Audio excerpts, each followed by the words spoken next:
Bonjour et bienvenue sur MPC Lycée. Dans cette vidéo, je vais vous parler des ensembles de nombres. Tout d'abord, les nombres entiers. L'ensemble des entiers naturels, qui regroupe tous les nombres entiers positifs ou nuls, cet ensemble est représenté par le symbole grand N. L'ensemble des entiers relatifs, qui regroupe l'ensemble des entiers positifs, négatifs ou nuls, cet ensemble est représenté par le symbole grand Z. Ensuite, les nombres non entiers. L'ensemble des nombres décimaux, qui regroupe tous les nombres que l'on peut écrire sous la forme a sur 10 puissance n, avec a un entier relatif et n un entier naturel. Cet ensemble est représenté par le symbole grand D. On peut aussi dire qu'un nombre décimal est un nombre avec une fin après la virgule, par exemple 0,25 ou 1,9625.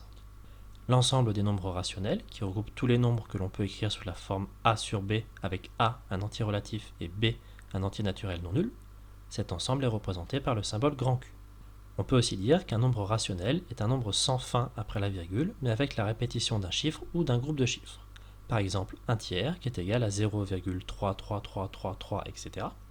Ou 4 septièmes qui est égal à 0,571428, 571428, etc. L'ensemble des nombres irrationnels, qui regroupe tous les nombres que l'on ne peut pas écrire sous la forme d'une fraction, cet ensemble est représenté'. Le symbole grand Q'. On peut aussi dire qu'un nombre irrationnel est un nombre sans fin après la virgule et sans répétition d'un chiffre ou d'un groupe de chiffres. L'ensemble des nombres réels, qui regroupe tous les nombres rationnels et tous les nombres irrationnels, cet ensemble est représenté par le symbole grand R. Tous les nombres réels peuvent être placés sur une droite graduée que l'on appelle droite des réels. Les définitions des ensembles de nombres nous permettent d'écrire la chaîne d'inclusion suivante: grand N inclus dans grand Z, inclus dans grand D, inclus dans grand Q, inclus dans grand R. Elle signifie que tous les entiers naturels sont aussi des entiers relatifs, des nombres décimaux, des nombres rationnels et des nombres réels, que tous les entiers relatifs sont aussi des nombres décimaux, des nombres rationnels et des nombres réels, que tous les nombres décimaux sont aussi des nombres rationnels et des nombres réels, et que tous les nombres rationnels sont aussi des nombres réels. Cette chaîne d'inclusion peut aussi être représentée de la façon suivante.